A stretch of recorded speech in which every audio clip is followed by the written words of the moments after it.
ये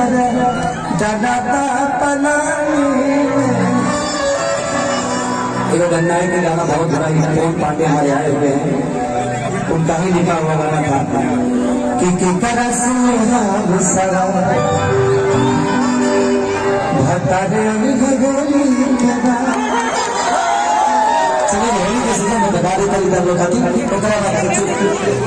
जिस तरह आप सब इतना देर से वेट कर रहे थे अपने भाई का, अपने अमरमणि त्रिपाठी का, इनका अनुज केसारी का, उसी तरह और भी कई जगह जाना है और सबको प्यार और आशीर्वाद सबका लेकर और फिर मुझे यहाँ से नेपाल लेकर जाना है। कल मेरा शो नेपाल में है, कई बार मैंने ये चाहे गाड़ी छुपवा देखा था नहीं का होगा, क्योंकि लोगों का प्यार है, लोगों का प्यार है।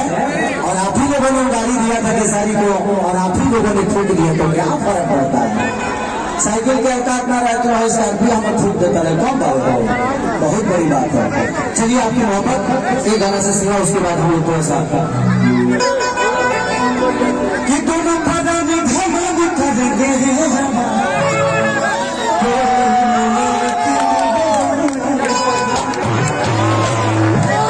ऐसा उसको प्यार दीजिए कि कम से कम 1 मिनट ट्रेंडिंग में चला जाए। अच्छा से दूसरे को है आप अपना सब्सक्राइब कर दो, देख लो मुझे 1 मिनट पर चल गया कि तरह से हर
कि दे दे बहाजिए दे दे के बहाजिए हतार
हम देहाती सजनवा।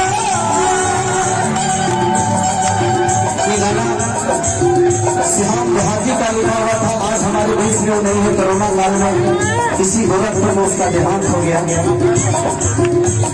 उसने एक और गाना मेरा बहुत बड़ा लिखा था, अब बहुत उसको प्यार भी दिया। बस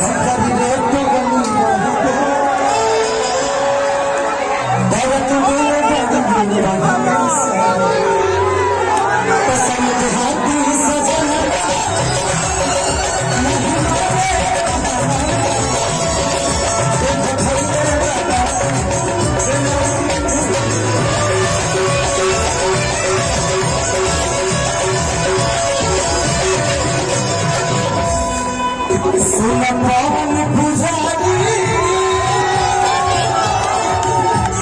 ऐसे आई महामारी देखा भागल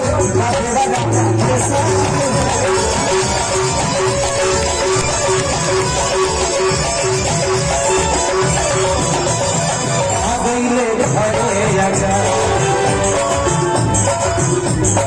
आ गईले घरे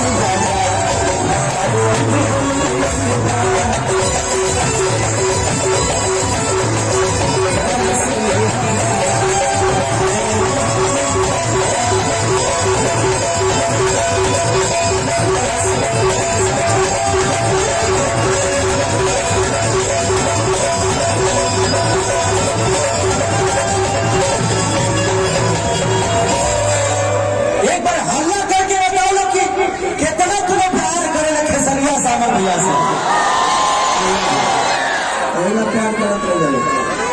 फिर हम 10 तारीख के बाद आए, जैसे भैया मंत्री बन गए हमारे 4 दिन घूम घूम कार्यक्रम कर आधा घंटा खाती 10 मिनट खाती ना भाई।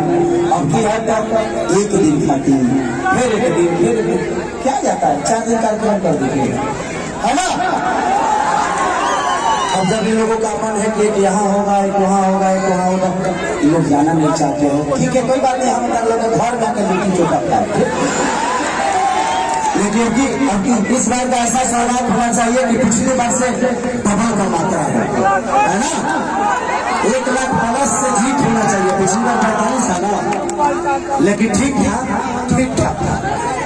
इस बार को 1 लाख से ज्यादा होना चाहिए।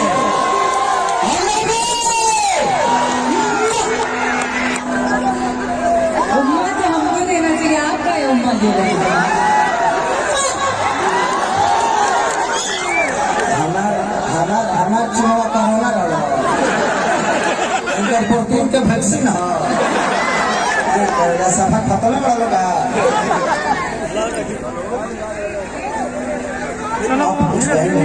कुछ कहेंगे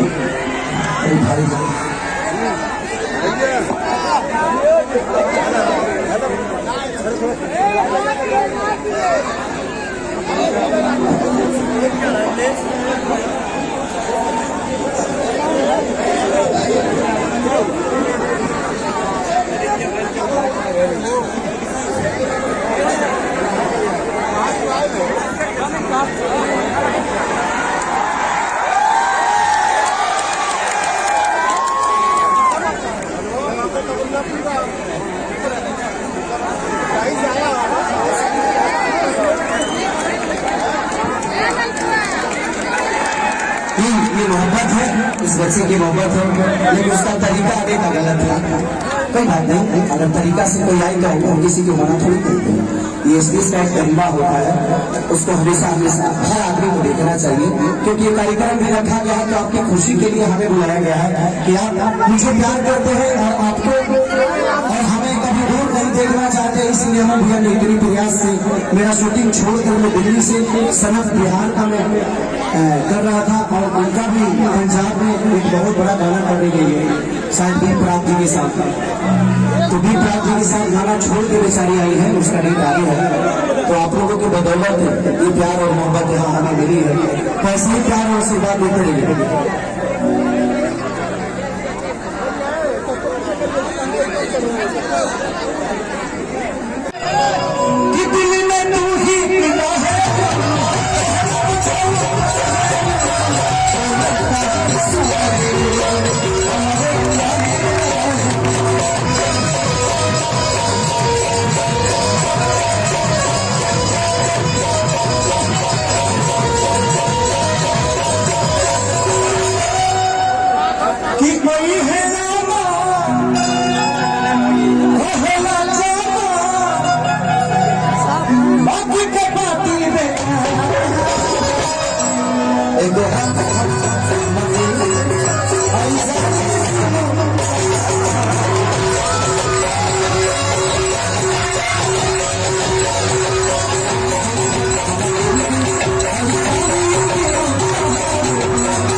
की और ढेर सारी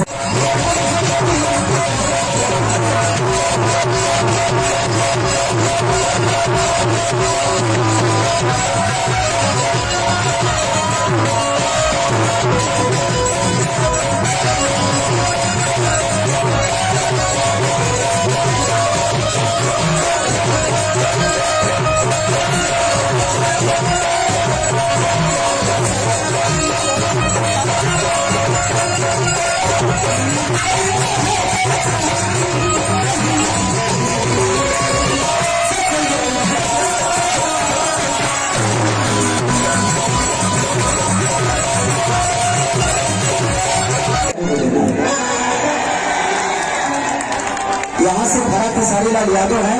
ये तो सिर्फ एक चेहरा है, मेरे बड़े भाई हैं और इनके छत्र छाया में हमेशा रहता हूँ। पिछली बार हम दोनों एक भाई और दो बहनों में हम बहुत दौड़े थे सिर्फ इस भाई के लिए, और आप लोगों ने हमें इस भाई को झोली में डाल दिया और आज आप सबके बीच में यही खुशी में पहले भूल के गया था और आज सबने दिया। सलूट है आप सबको कि आप कितने अच्छे हैं बता नहीं सकता।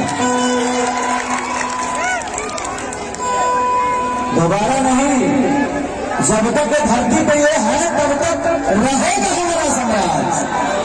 हमारे लिए कोई पार्टी मायने नहीं रखती है, हमारे लिए चेहरा मायने रखता है जो हमारे दिल में रहता है। मैं किसी पार्टी के लिए कहीं नहीं जाता, लेकिन व्यक्तिगत रिलेशन जहां मेरा है, जहां मेरे अपने हैं जिनसे मैं मोहब्बत करता हूं और मैं मोहब्बत आप सबसे करता हूं, इसलिए यहाँ पे हमेशा आता हूं। और मुझे पता है कि जब भी मैंने कुछ आप सबसे मांगा है, एगो दूध बेचे वाला आदमी का औकात तुम इतना बड़ पद हमारे बड़ा कहा हो सकता है। तो इसीलिए मैंने जब भी आप सबसे अपील किया है, कुछ मांगा है, तो आपने भर भर के दिया है और उसका जीता जाता उदाहरण अमर भैया है कि पिछली बार मैंने आपसे बोला था कि मेरे झोली में मेरे अमर भैया को डाल दो और आप सबने डाल दिया। और इस बार चाहता हूं कि अमर भैया को जिताना ही नहीं, मंत्री बनाना है, बदले मंत्री।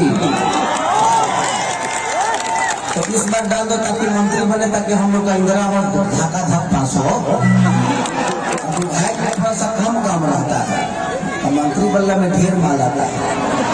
माल आता है तो उसमें काम ढेर होता है ना, तो उसी पर ध्यान देना है, ठीक है।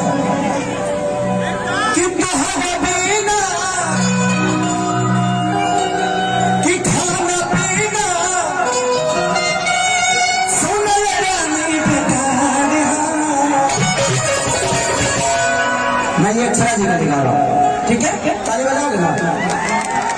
1 2 1 2 3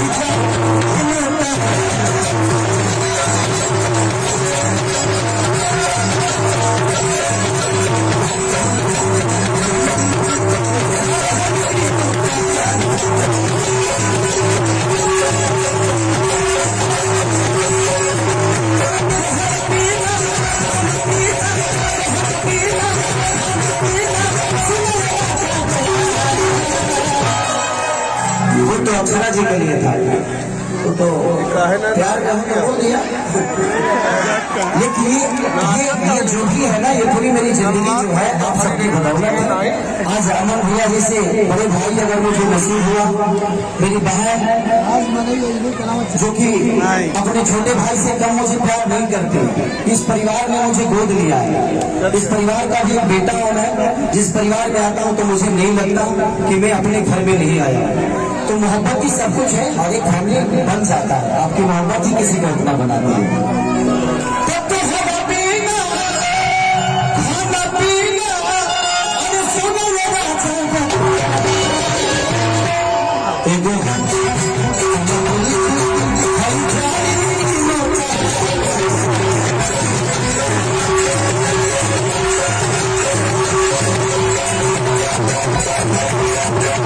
आराम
से सभी आदमी देख के चले अभी जगह जाएगा बस सबका ध्यान देने के बाद सबके आराम से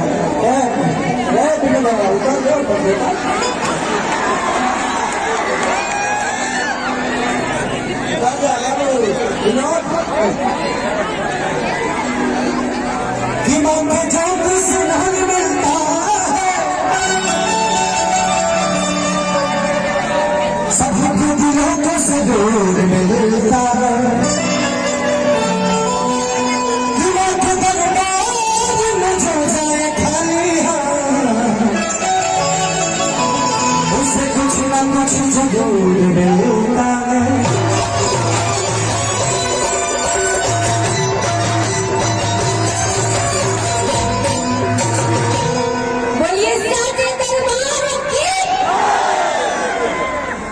फसल बता देख के आवाज़ें में फंसी है। चलिए तो लगातार आप लोगों ने प्यार हमेशा मैं चाहता हूं कि धरती जब तक रहे इसके नेतृत्व से अमन त्रिपाठी करें जिसका नाम ही अमन है जिसका नाम ही अमन है और अमन से मुझे लगता है कि धरती का हाल व्यक्ति जुड़ा हुआ है। तो धरती अमन की शांति चाहती है और जब तक अमन रहेंगे शायद आप सबको ऐसे ही शांति मिलती रहेगी और विकास मिलता रहेगा। अभी जो अक्षरा जी की कंपनी से गाना आया है बड़ा आप लोगों ने प्यार दिया उसको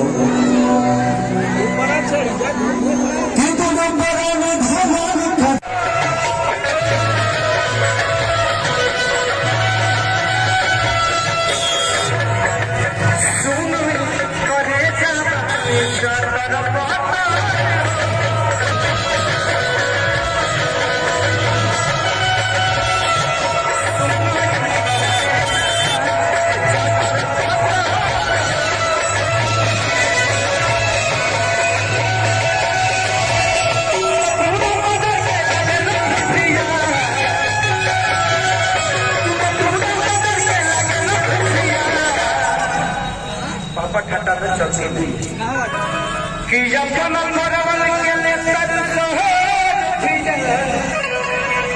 कि अपन परवल के लेकर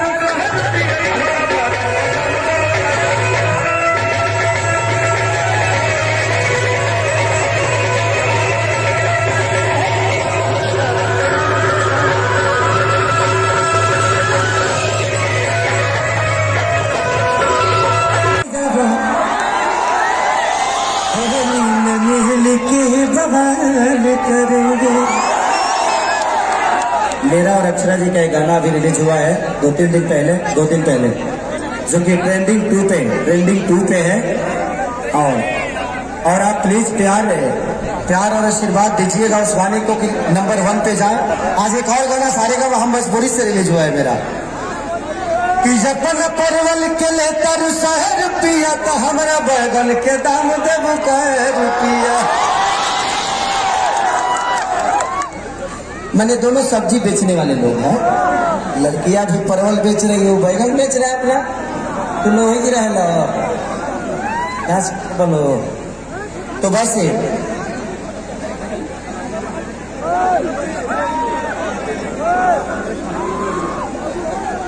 टाइम लग जाएगा, बहुत ज्यादा टाइम लग जाएगा।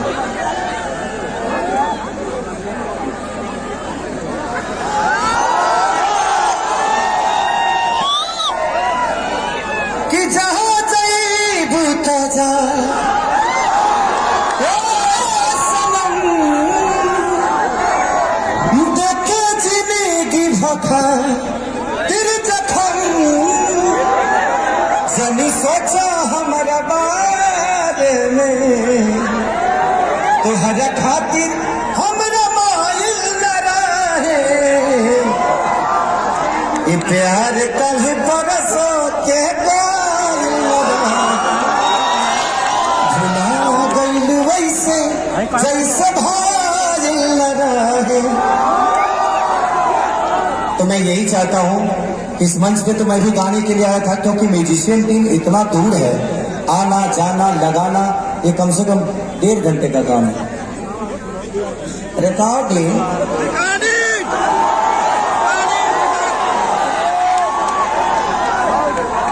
रिकॉर्डिंग चाहिए,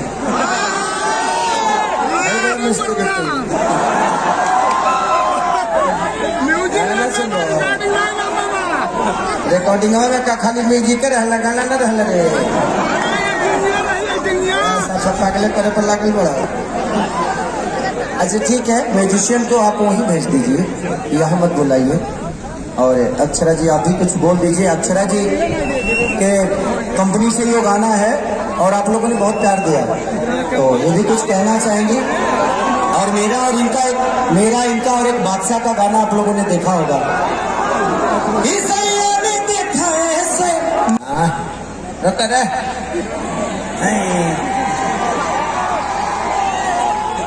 रोक जलो एगो चढ़ावले रहो, तू लोग चढ़ा के ही रख लो, हमारा से पहले तू लोग चढ़ जाए, तो हम चढ़ गए तो फिर कर लेते उतरल कठिन हो जाइए ना जी। अभी टाइम लगता है, अगले बार 2-3 इंस्ट्रूमेंट रखिएगा, हर स्टेज पे अलग अलग रहे, ताकि अगले जाके इन बेचारों को कष्ट हो जाता है, लादना है, उतारना है, चढ़ाना है, बहुत प्रॉब्लम होती है।